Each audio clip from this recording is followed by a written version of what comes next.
من الرجال والنساء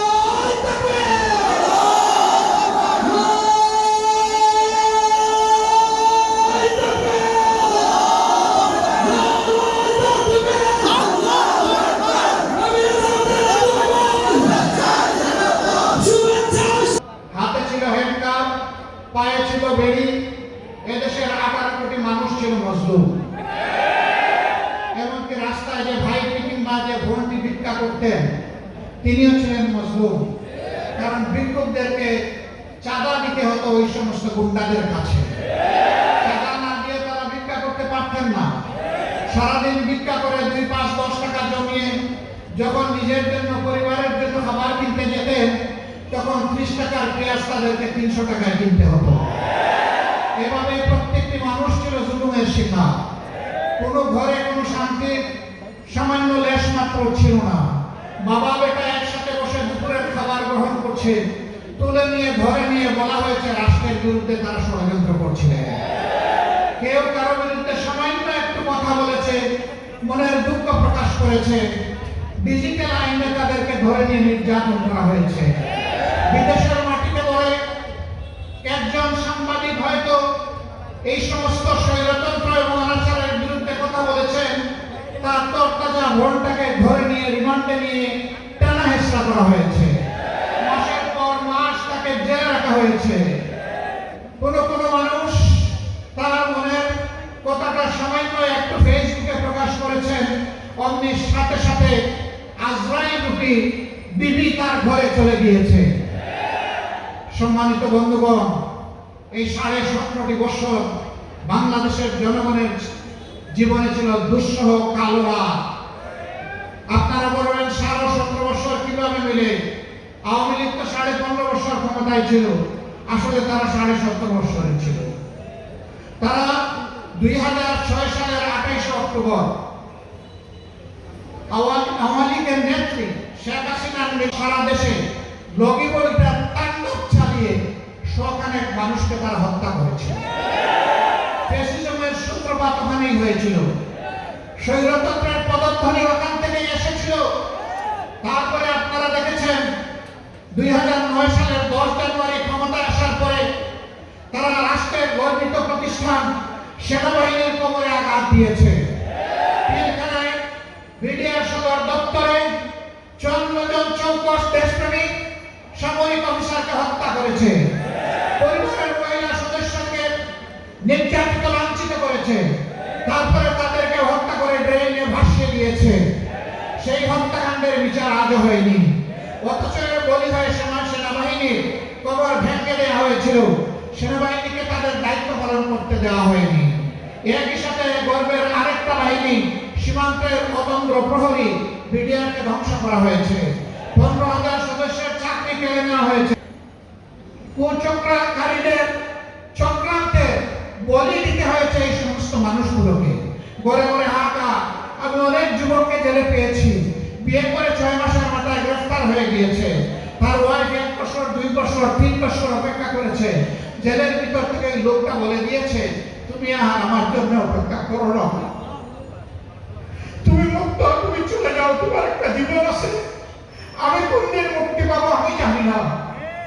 মামলা, মিথ্যা সাক্ষী এবং সাজানো পাতানো আদালত, এই যে একজন করে শীর্ষস্থানীয় 11 জন নেতাকে দায়িত্বশীলকে আমাদের বুক থেকে কেড়ে নেওয়া হবে।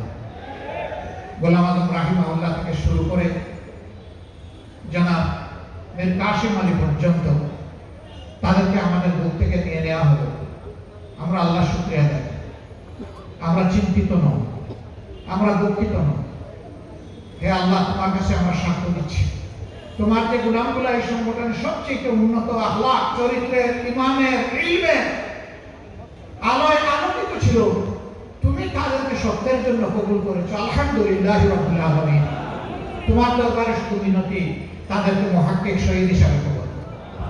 আদালতে আখেরাতে হযরত হামজা রাদিয়াল্লাহু তাআলা আনহুর মিছিলে তাদেরকে শামিল করে নিও আল্লাহ। রাব্বুল আলামিন জান্নাতের সিঁড়িতে আমাদের প্রিয় এই সমস্ত দায়িত্বশীলদের সাথে আমাদের মুলাকাত করিয়ে দিন। তাদের রক্ত শহীদ নিজামী বলেছিলেন তার শাহাদাতের আগে যে আমার রক্ত বাংলাদেশে কথা বলবে, আমার রক্ত বাংলাদেশে পরিবর্তনের সূচনা করবে। এ ভাইরা 1, 2, 3 করে 15.5 বছর জাতির উপরে এরা স্টিমুলার চালিয়েছে। সবচাইতে বেশি আঘাত দিয়েছে জামাতে ইসলামী ছাত্র শিবিরের উপর। আমাদের মতো মজলুম সংগঠন আর কেউ না। আর কারো এতগুলো নেতাকে হত্যা করা হয়নি, আর কারো বাড়িঘর বুলডোজার দিয়ে ভাঙা হয়নি, আর কারো বাড়ি করে আগুন দেওয়া হয়নি, লুটপাট করা হয়নি। আমাদের পর্দানশীল মা বোনদের ইজ্জত নিয়ে টানাটানি করা হয়েছে। আমরা সেদিন চোখের পানি দিয়ে শুধু আল্লাহকে বলেছি, আল্লাহ তুমি দেখো, তুমি সামিউন বাসীর, তুমি সীমাহীন দৃষ্টি শক্তির মালিক, আর তোমার কান থেকে কিছুই বাদ যায় না, তুমি সব শুনো। মজলুমের আহাজারি আল্লাহ শুনেছেন। তিলে তিলে এই দুঃখ ব্যথা বেদনা জমা হয়েছে। মজলুম শুধু আমাদের সংগঠন ছিল না, এরপরেই আপনারা লক্ষ্য করেছেন হেফাজতে ইসলামের বিশাল সমাবেশে 13 সালের 5 মে আঘাত দেওয়া হয়েছে, অন্যায়ভাবে তাদেরকে হত্যা করা হয়েছে। সম্ভবত ওনাদের বাড়ি আপনাদের এলাকায়। তিনি এই কয়েকদিন আগেও বলেছেন 13 সালের 5 মে শাপলা চত্বরে 12টার পরে সাফ করে দিয়েছে। যাদেরকে সাফ করে দেওয়া হয়েছিল তারা আল্লাহর দরবারে চলে গেছে, কিন্তু যারা সাফ করেছিলেন আজকে তারা কোথায়? আল্লাহর নিয়ন্ত্রণে। সময় বদলায়, পরিবেশ বদলায়, সত্যকে চাপা দিয়ে রাখা যায় না, সত্য মাটির নিচ থেকে উঠে আসে। এভাবে নির্যাতন করা হয়েছে বিএনপির উপর, নির্যাতন করা হয়েছে গণ অধিকার পরিষদের নেতৃবৃন্দের উপর, নির্যাতন করা হয়েছে সাধারণ মানুষের উপর, হত্যা করা হয়েছে সাংবাদিক বন্ধুদের, কালো আইনে তাদেরকে টেনে এসে নেওয়া হয়েছে জেলে। তারা কারে বাদ দিয়েছে? কাউকেই বাদ দেয়নি। সবাইকে নিষিদ্ধ, সবাই রাজাকার, সবাই রাজাকার। এখন কি বলে? এখন তরুণ কমল ছাত্রছাত্রীরা কি বলে?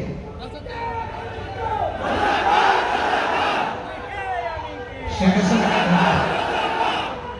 হাসিনাকে ধন্যবাদ। তিনি যেটাকে কালিমা হিসেবে জাতির কপালে লিপে দিতে চেয়েছিলেন, এমন রাজনীতি করলে আপনাকে দেশ ছেড়ে চলে যেতে হবে। 850 বছর আগে লক্ষণ সেন গিয়েছিল, আর আপনি গেলেন তারপর। কি রাজনীতি করলেন আপনি এবং আপনার সাঙ্গপাঙ্গরা? এখন আপনাদের মধুর হাড়ির সন্ধান পাওয়া যাচ্ছে। একজন গৃহকর্তা, গৃহকর্মী যারা তাদের কাজ করেছে, এখন তাদের অ্যাকাউন্টে 100 কোটি পাওয়া যায়, কোটি কোটি পাওয়া যায়। আলাউদ্দিনের চেরাগ জ্বলে। আর সেই তারাই বেগম খালেদা জিয়াকে 3 কোটি টাকার জন্য মামলা দিয়ে বলেছেন তিনি এতিমের মাল আত্মসাৎ করেছেন। এই জন্য তাকে সাজা দেওয়া হয়েছে, তাকে একা জেলে রাখা হয়েছে, তাকে উপহাস করে বলা হয়েছে আপনি আর কি চান, একটা জেল পুরো আপনাকে দিয়ে দিয়েছে। এইভাবে অহংকার, উপহাস, মানুষের প্রতি ঘৃণা তারা ছড়িয়েছিলেন, জাতিকে ভাগে ভাগে বিভক্ত করেছিলেন, মেজরিটি মাইনরিটি নাম দিয়ে মুখোমুখি করে ফেলেছিলেন। আলহামদুলিল্লাহ, আমরা ধন্যবাদ জানাই আমাদের পরিত্যাগ টুকরা ছাত্র যুব সমাজকে। আমরা যে আন্দোলনের সূচনা করেছিলাম 15 বছর আগে, তার পরিসমাপ্তি টেনেছে তারা। আল্লাহর দরবারে শুকরিয়া, আল্লাহ তাদের সম্মান বৃদ্ধি করে দিন। এদেশের বৃহত্তর খেদমতের জন্য তাদেরকে কবুল করুন। তারা একটা অসম্ভব ধরনের কাজের নেতৃত্ব দিয়েছে, জীবন বাজি রেখে নেতৃত্ব দিয়েছে। এ কাজ করতে গিয়ে হাজার কামিকের ঊর্ধ্বে আমাদের কলিজার টুকরা সোনার ছেলেরা মেয়েরা চলে গেছে। এখানে কোনো দলমত নাই, এখানে কোনো ধর্ম নাই, এখানে সকল ধর্মের মানুষ অংশগ্রহণ করেছে, সকল ধর্মের মানুষই মারা গিয়েছে, নিহত হয়েছে, আহত হয়েছে। শহীদদেরকে আমরা কোনো দলের সম্পত্তি বানাতে চাই না। এই শহীদরা জাতির সম্পদ, এই শহীদরা আমাদের শ্রদ্ধার পাত্র, এই শহীদরা আজীবন আমাদের জাতীয় বীর। আমরা তাদেরকে সেই মর্যাদায় দেখতে চাই। অনেক সাংবাদিক বন্ধু আমাকে প্রশ্ন করেছেন আপনাদের দলের কতজন শহীদ হয়েছে। আমি বলেছি আমরা মজলুমের দলে মজলুমের দলে শামিল হয়ে যারাই শহীদ হয়েছে তারা সকলেই আমাদের দলে। তারা সকলেই 18 কোটি মানুষের দলে। অতএব তাদেরকে আমরা দলীয় সম্পদ বানাতে চাই না। আল্লাহর পর ভরসা করে সিদ্ধান্ত নিয়েছিলাম, যে কয়টা শহীদ পরিবারের সন্তান পাবে সেই কয়টা শহীদ পরিবারে জামাতে ইসলামী পৌঁছে যাবে ইনশাআল্লাহ। আমরা গিয়ে তাদের ভাগ্যের পরিবর্তন করতে পারবো না, গিয়ে শুধু বলবো আমরাও আপনার পরিবারের সদস্য। গিয়ে শুধু বলবো এখন থেকে বাকি জিন্দেগি আমরা একই সাথে সুখ দুঃখের অংশীদার। আমরা শুধু গিয়ে বলবো আপনারা যে গর্বিত শহীদ পরিবারের পিতা মাতা ভাই বোন সন্তান স্ত্রী, হাসরের দিন ওই শহীদরা যখন আপনাদের জন্য আল্লাহর দরবারে শাফাআতের দোয়া করবেন সেদিন আমাদেরকে ভুলে যাবেন না। আমাদের এই আওয়াজ উঠেছিল, আন্দোলন হয়েছিল, কোনো অবস্থায় এমন আরেকটা শৈশব আসন কখনো যেন বাংলাদেশে ফিরে না আসে, তার ব্যাপারে আমাদের সকলকে সোচ্চার থাকতে হবে। আমরা যদি ঐক্যবদ্ধ থাকি আমাদের মাথায় কেউ কাঁঠাল ভেঙে খেতে পারবে না ইনশাআল্লাহ। আল্লাহ দুনিয়ায় তাদেরকে সম্মানিত করো, আখিরাতেও তাদেরকে সম্মানিত করি আল্লাহ। আয় পরবর্তীকারে আলম আমাদের যে ভাই বোনেরা ছেলে মেয়েরা আহত হয়েছে তাদেরকে তুমি সুস্থতার নিয়ামত দান করো। বাকি জিন্দগি তাদেরকে জাতির খেদমতে দিনের খেদমতে তুমি কবুল করো। ইয়া আল্লাহ ইয়া আরহামার রাহিমিন আমাদের দেশের উপর শান্তির ফায়সালা নাযিল করো। আয় আল্লাহ আমাদের দেশের উপর রহম করো। আয় আল্লাহ আমাদের দেশকে তুমি জুলুম থেকে মুক্ত করো। ইয়া আল্লাহ সব ধরনের বাড়াবাড়ি থেকে তুমি আমাদেরকে মুক্ত করে দাও। ইয়া রাব্বুল আলামিন তুমি আমাদের সমাজে ইনসাফ কায়েমের ব্যবস্থা করে দাও। ইয়া আল্লাহ তোমার দেওয়া বিধানে শুধু ইনসাফ নিশ্চিত করতে পারে রব্বুল আলামিন, আমরা তা কাঙ্গাল। আয় আল্লাহ তুমি আমাদের এই পিপাসা নিবারণ করে দাও রব্বুল আলামিন। ইয়া আল্লাহ এই দেশকে শহীদদের দেশ হিসাবে তুমি কবুল করো। সুবহান রাব্বিকা রাব্বিল ইজ্জাতি আম্মা ইয়াসিফুন ওয়া সালামুন আলাল মুরসালিন ওয়ালহামদুলিল্লাহি রাব্বিল আলামিন। আসসালামু আলাইকুম। ইয়া আরহামার রাহিমিন তাদের আপনজনকে তুমি তোমার প্রশান্তির হাত তাদের সিনায় বুলাইয়ে দাও, তাদেরকে সবরে জামিল আতা করো। ইয়া আল্লাহ শান্তির ফায়সালা নাযিল করো। আয় আল্লাহ আমাদের দেশের উপর রহম করো। আয় আল্লাহ আমাদের দেশকে তুমি জুলুম থেকে মুক্ত করো। ইয়া আল্লাহ